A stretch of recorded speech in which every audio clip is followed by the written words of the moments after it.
Friends, நம்மளோட daily லைஃப்பில் செருப்பு போடாதவங்க யாருமே இருக்க மாட்டாங்க. நம்ம எங்கன்னா வெளியே போகிறதா இருந்தாலும், இல்லை ஃபங்க்ஷனுக்கு போகிறதா இருந்தாலும், இல்லை எங்கே போனாலுமே இந்த செருப்பு அப்படின்றது ரொம்பவே ஒரு முக்கியமான ஒரு விஷயம்.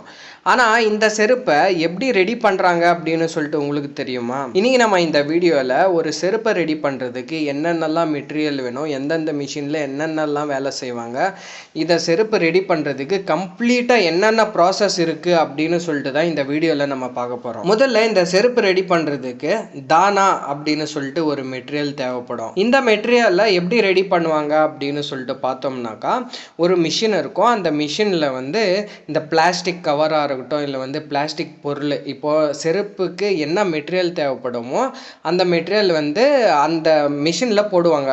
ஃபார் எக்ஸாம்பிள் ஏதாவது பிளாஸ்டிக்காக இருக்கட்டும், கவராக இருக்கட்டும், அந்த மாதிரி போட்டாங்க அப்படின்னா அந்த மிஷின் என்ன பண்ணும், அதை நல்லா அரைச்சிட்டு அதை ஃபுல்லாக மெல்ட் பண்ணும். மெல்ட் பண்ணிவிட்டு அதுக்கப்புறமா முன்னாடி அதை தள்ளும் போது சின்ன சின்ன சின்ன சின்ன பீஸ் மாதிரி மெலிசாக வரும். மெலிசாக அங்கே கட் ஆகும். அதை டை செட் பண்ணி வச்சுருப்பாங்க. சின்ன சின்னதாக வர்ற மாதிரி அது வெளியே அது கட் ஆகும். கட் ஆனதுக்கப்புறமா இவங்க என்ன பண்ணுவாங்க அப்படின்னா, அதை ஒரு கோணி பையில் ஃபில் பண்ணுவாங்க. ஃபில் பண்ணிவிட்டு அதை வெயிட் போட்டுட்டு 1 கிலோ இவ்வளோ அப்படின்னு சொல்லிட்டு மூட்டையாக ஒரு லாரியில் ஏற்றி இந்த மாதிரி செருப்பு ஃபேக்ட்ரிக்கு அமுச்சு விட்டுருவாங்க. அதுக்கப்புறமா இந்த செருப்பு ஃபேக்டரியில் இருக்கிறவங்க இந்த செருப்பை எப்படி ரெடி பண்ணுறாங்க அப்படின்னா, இதில் ஆட்டோமேட்டிக் மிஷினும் இருக்குது, மேனுவல் மிஷினும் இருக்குது. நான் சொல்லின்னு இருக்கிறது இன்றைக்கி மேனுவல் மிஷின் பற்றி பேசிகிட்டு இருக்கேன்.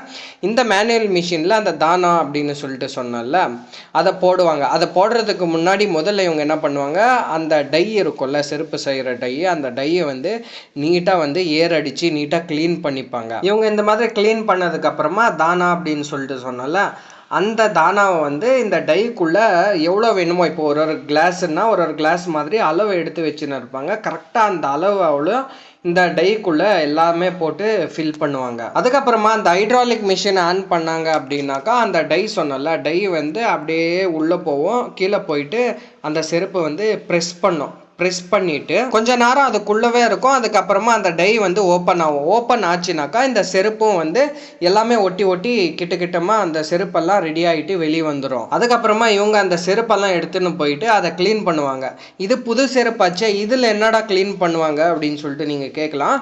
சைடில் கொஞ்சம் தேவையில்லாத பீஸெல்லாம் ஒட்டிகிட்டு இருக்குல்ல, அதெல்லாம் சுரண்டி க்ளீன் பண்ணிவிட்டு அதெல்லாம் க்ளீன் பண்ணுவாங்க. க்ளீன் பண்ணதுக்கப்புறமா இன்னொரு டை ஒன்று இருக்கும். அந்த டை என்ன பண்ணுவாங்க அப்படின்னா, இந்த செருப்பு இருக்குல்ல, செருப்புக்குள்ளே போட்டுட்டு அப்படியே விட்டுருவாங்க. கொஞ்ச நேரம் விட்டதுக்கு அப்புறமா அதை எடுப்பாங்க. இந்த டை எதுக்கு இதுக்குள்ளே போடுறாங்க அப்படின்னு சொல்லிட்டு பார்த்தீங்கன்னாக்கா, இப்போது செருப்பு ரெடி பண்ணியிருப்பாங்க. ரெடி பண்ணிட்டு எடுக்கும்போது அப்படியே சுட சுட இருக்கும். அப்போ என்ன ஆகும் அப்படின்னா, இந்த செருப்பு சிங்க் ஆயிரும். சிங்க் ஆகக்கூடாது அப்படின்னு சொல்லிட்டு இந்த டை உள்ளே போட்டு வச்சுட்டாங்க அப்படின்னா, இப்போ ஒரு 10 சைஸு அப்படின்னு சொல்லிட்டு வச்சுக்கோங்களேன், அந்த டையும் 10 சைஸாக தான் இருக்கும். அப்போ அந்த டை அதுக்குள்ளே போட்டு கொஞ்ச நேரம் விட்டுட்டாங்க, ஆறுற வரைக்கும் விட்டுட்டாங்க அப்படின்னு சொல்லிட்டு வச்சுக்கினீங்கன்னாக்கா, அந்த செருப்பு அப்படியே செட் ஆயிரும். அது எல்லாம் காஞ்சதுக்கப்புறமா அப்படியே நீட்டாக செட் ஆயிரும். செட் ஆனதுக்கப்புறமா இந்த டையை வெளியே எடுத்துருவாங்க. அதுக்கப்புறமா இந்த செருப்பு என்ன பண்ணுவாங்க அப்படின்னா, இப்போ ரைட்டு லெஃப்ட் கால் இருக்கும்ல, இது ரெண்டுத்தையும் ஒன்றா சேர்த்து கயிறில் கட்டுவாங்க. கட்டதுக்கப்புறமா ஒரு கோணிப்பையில் போடுவாங்க. கோணிப்பையில் போட்டுட்டு இன்னொரு டிபார்ட்மெண்ட் இருக்கும். அந்த டிபார்ட்மெண்ட்டுக்கு இந்த செருப்பு அமுச்சு வச்சுருவாங்க. அவங்க இந்த செருப்பு என்ன பண்ணுவாங்கன்னா, இந்த செருப்பு ஒவ்வொன்றா எடுத்துக்கின்னு சைடில் டிசைன் இருக்குல்ல, குரூ மாதிரி இருக்குல்ல, அந்த குரூவெல்லாம் இவங்க கையிலேயே மேனுவலாக அதை கட் பண்ணி ரெடி பண்ணுவாங்க. ரெடி பண்ணதுக்கப்புறமா அந்த கிராக்ஸ் செருப்பில் பட்டன் டைப் அந்த பின்னாடி கால் மாற்ற மாதிரி ஒன்று இருக்குல்ல, அதெல்லாம் ஃபுல்லு செட் பண்ணுவாங்க. செட் பண்ணிவிட்டு அந்த செருப்பில் ஒரு சில பல டிசைன்ஸ் எல்லாம் வரும். இப்போது ஏதாவது பொம்மை வச்ச டிசைன்ஸாக இருக்கட்டும், இல்லை ஆர்ட் வச்ச டிசைன்ஸாக இருக்கட்டும், இந்த மாதிரி டிசைன்ஸ் ஏதாவது ரெடி பண்ணணும் அப்படின்னாக்கா அதை அந்த செருப்பில் செட் பண்ணிடுவாங்க. இந்த மாதிரி செட் பண்ணிவிட்டு அந்த செருப்புக்கு கீழே ஒரு பட்டன் டைப் இருக்கும், அதை கட் பண்ணிடுவாங்க.